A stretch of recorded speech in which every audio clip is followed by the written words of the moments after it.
কালকে রাতে আমার প্রথম পুজোতেই লোড এলো আবার রাতে জয়গাছি থেকে হাবড়া মার্কেট থেকে টমেটো লোড যাবে হচ্ছে মিটিয়াবুরুজ 100 ক্যারেটের মাল।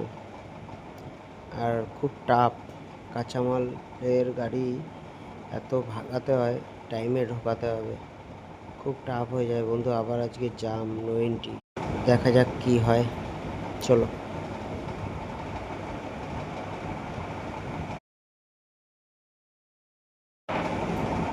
আমরা চলে এসেছি, এয়ারপোর্ট ঢুকবো, এখনো ঢুকিনি, তো আমাদের গাড়ি চলছে, খুব জাম।